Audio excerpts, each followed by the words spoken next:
Hello AP Physics students, it's Mr. Kennedy. Welcome back. Hope you're having a nice Friday. We're going to talk today about magnetic fields around wires and then the beginning of Ampere's law, which will finish Ampere's law on Monday.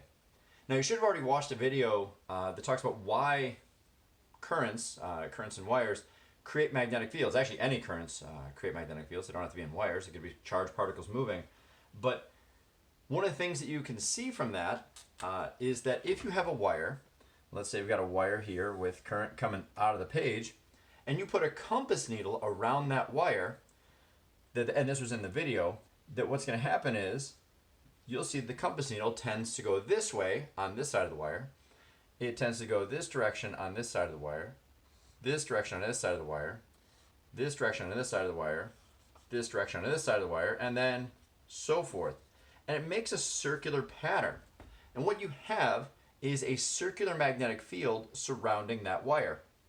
Now, this is where our second right-hand rule comes in.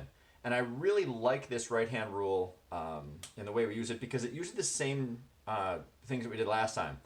So in our last one, the thumb was the current and the fingers are the magnetic field. Now in this one, the thumb is also the current and the fingers are the magnetic field. But this time, you point your thumb in the direction of the current, so in this case, out of the page, curl your finger, and that's the direction the magnetic field makes. So the magnetic field is really a circular pattern.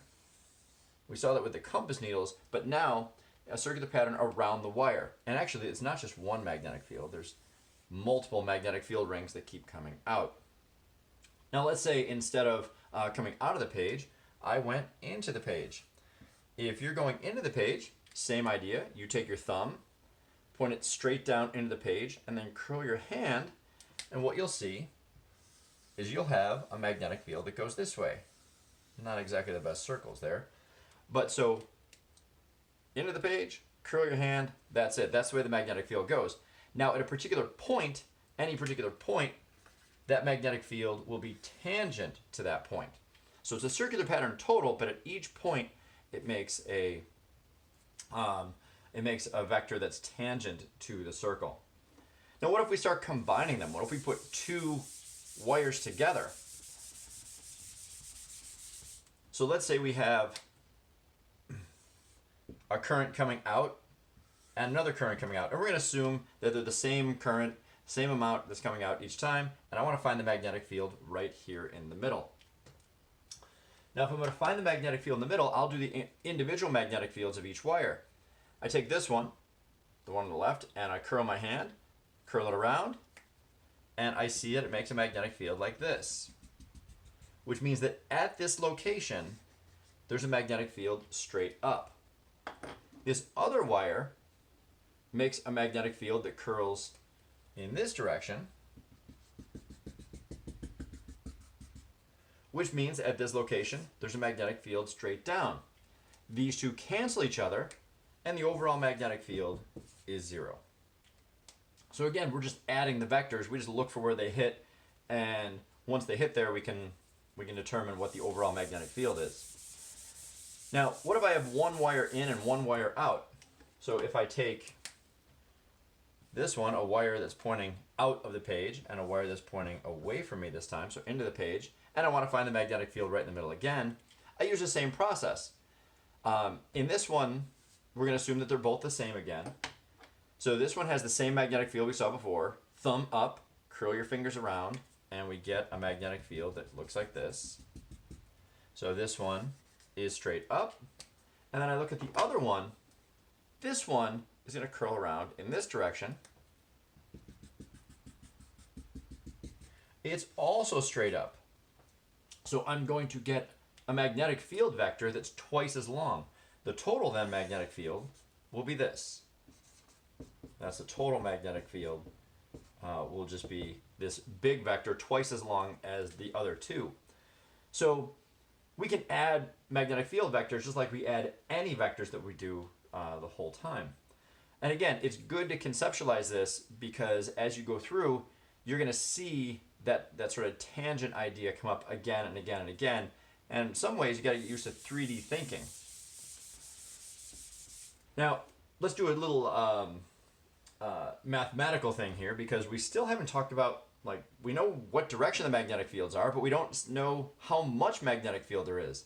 And for this, we need something called Ampere's law. And Ampere's law says this. It says that the path integral of the magnetic field over a path is equal to mu naught times the current enclosed. And fortunately, this law is going to look very similar to Gauss's law when we did that. And to examine this one and how it works, I'm just going to do a simple example with a wire, and we'll see what happens here. So, is again, integral of b dot ds equals mu naught times the current enclosed. But what the heck is mu naught?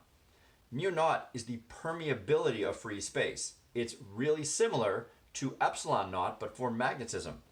And mu naught is given by 4 pi times 10 to the negative 7th Teslas per amp squared. So, mu naught is just a constant. It's a lot like epsilon naught. And you're going to see that this actually gets into something you did last year where you had a constant of 2 times 10 to the negative 7th last year. So, let's see what happens here. If I take a wire, and we'll just take a wire right here. There's the wire. This creates a magnetic field around like this. I'm going to say it's some radius r. Now what I want to do, which is going to seem a little silly, I want to create a path that matches that magnetic field. And the path that matches the magnetic field is the exact same shape. So the magnetic field is a circle, so I want to create a path around it. And that's called an Amperian path that makes the same shape. Now they line up. Now the magnetic field and the path line up. So if I go to Ampere's law, the integral of b dot ds equals mu naught times the current enclosed, let's see what I have. Well, on this path, this is why I made it the same shape. On this path, b is a constant because every place on this circle has the exact same magnetic field. So b is a constant.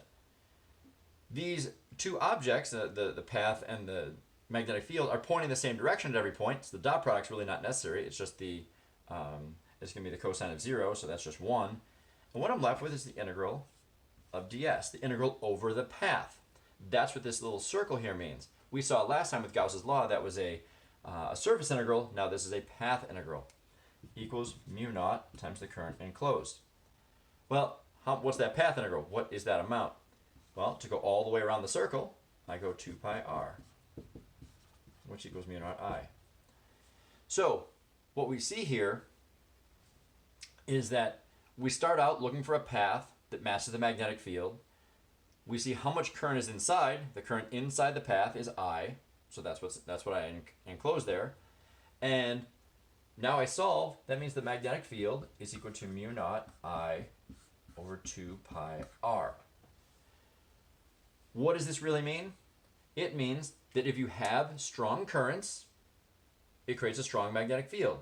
The further away you get, the weaker the magnetic field. So this is something that's going to come up again and again and again because we're going to use these wires to make magnetic fields.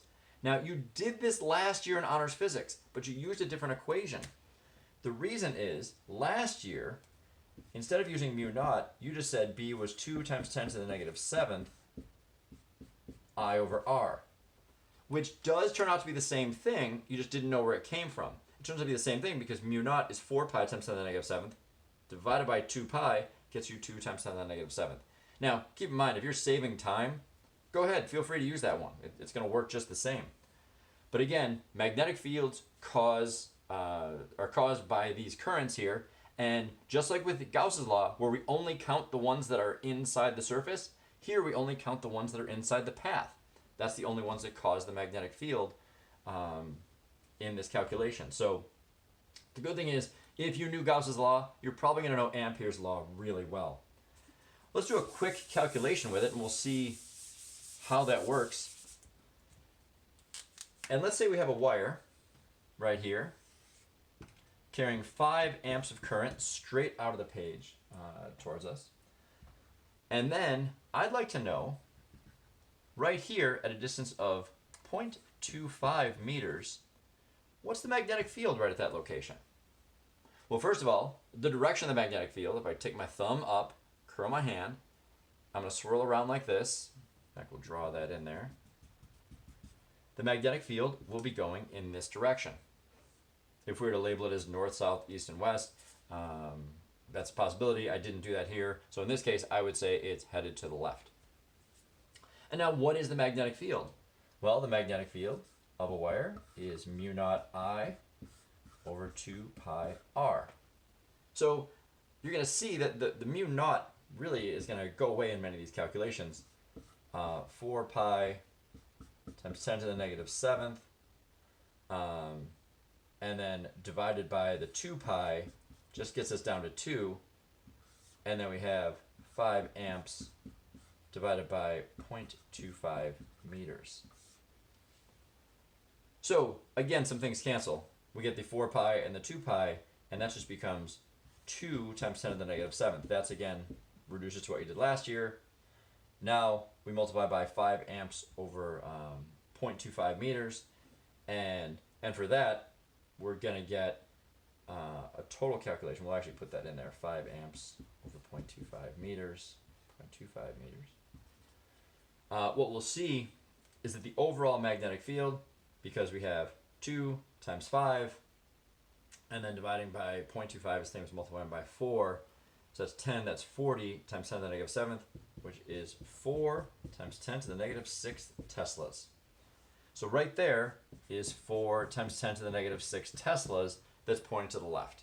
That is how much the magnetic field is at that location.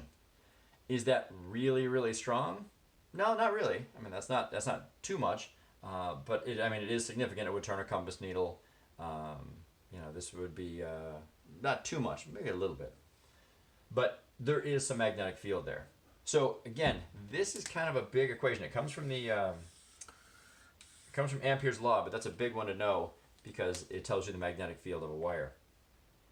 Now, one other thing that comes up, especially on the AP test, they like to test both of the right-hand rules at once. And a good example of that is, what if I have two wires and I ask, what force do they exert on each other? And they should exert a force because this one's a magnet and this one's a magnet, so they should have some kind of force on them. So what they ask you to do in this calculation is to find the force. But now, let's think about it for a minute. If this has a current in this direction, so it's going to swirl around like this, then at the location of this wire, you're going to see the magnetic field come around, and it's going to hit this wire going up. So this is the magnetic field from the first wire. This one causes a magnetic field that curls around. This is the magnetic field from the second wire, because again, it's going to curl this way. So the first thing I had to do here was to give myself what direction the magnetic field of each wire causes at the location of the other wire. Now what I can do is to actually use my other right-hand rule. Like on this wire, I'm going to see that with the thumb out, that's the way my current's pointing out, fingers are pointing up, the force is this way. So the force on this wire is in this direction. Now I look at this other wire, and my fingers are up. My thumb is up. My fingers have to point in that direction. So I'm like this. Now this one pushes this way. And that makes sense. This should be an equal and opposite interaction. They both point opposite directions. They should be the same force that comes along each one. But what you'll see here is that the magnetic field of each one is going to have the same effect in terms of the force on the other one because they're going to switch places in the equations. Because if we look, the force is BIL sine of theta. We're just going to assume here that they're at right angles, so I'm not going to worry about that. But the magnetic field in this calculation on current 1 is caused by magnetic field 2. So if that's the case, then I can plug in the magnetic field of 2. The magnetic field of a wire is mu naught I2 over 2 pi r, the distance between them, times I1 times L. So the force between them would be this. But if I flip them, in other words, check what the other magnetic field would make it do to the other wire, then it would be the magnetic field of the first one, and now the current of the second one, but the equation would stay the same, because if you see, all I have to do is switch those back and forth, and the equation would be the same. This is a common problem. Know how to do this problem, because, again, if you look at the College Board, they're trying to get as many of the same types of things, or many different things in the same problem as they can. They got both right-hand rules in this question, and they got to test the magnetic field of the wire, and they got to test the force on a wire, and they got it all together in the same shot. So what you're going to do now, email me first if you have any questions. You're going to go take a look at worksheet 3, which is the beginning part of Ampere's law, and then we'll see what questions you have, and hopefully you get a lot of good work done. And tomorrow we'll take a look at more about Ampere's law. All right, have a good day, everybody.